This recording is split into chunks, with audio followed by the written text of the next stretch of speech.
Hi, everybody, once again. And this time we're going to be talking about how to present a case in psychiatry. And really, it's how to present a case in general in medicine.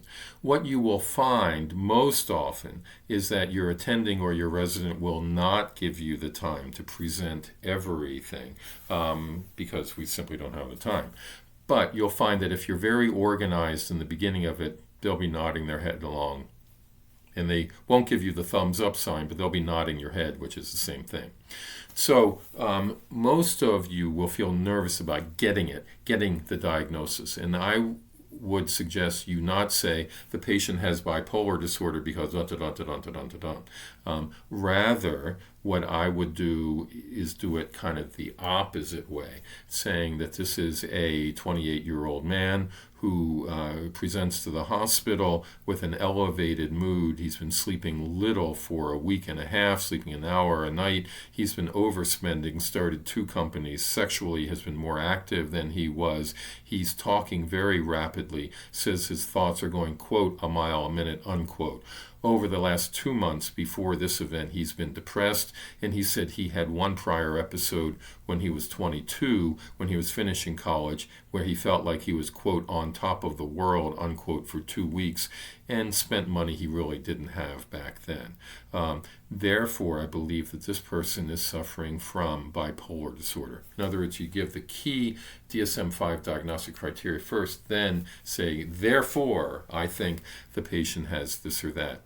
If you have time, then go into the life story, that is, present things that are important, that is, the risk factors why you think they have bipolar, which means genetics. What genetic factors do they have leading to this? Early life, which usually means adverse childhood experiences, abuse, or other things like that. And other thing is head injury, which is often missed. Everybody should be asked about head injury, and the screening question for that is, have you ever been knocked out? So if they had a head injury, that's a clear risk factor. And substance use disorder are often associated with psychiatric disorder and describe that. Then on mental status exam, the patient has and you should do the nonverbal parts first. This is where they'll usually interrupt you and say, we don't have time for all this. And then the nonverbal part, and you do cognition, mood, psychotic, anxiety things.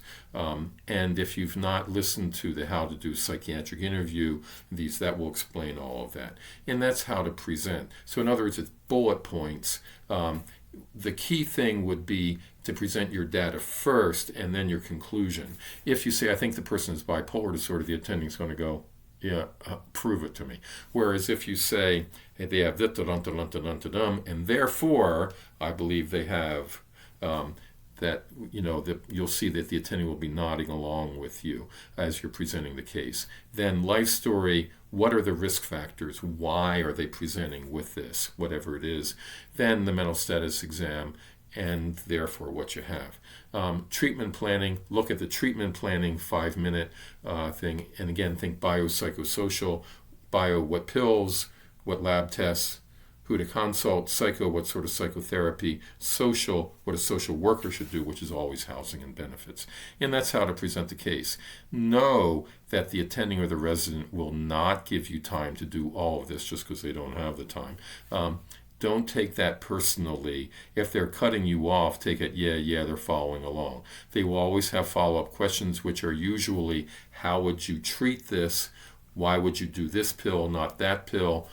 Always remember, do what works. Do what worked for them in the past. So that would be key.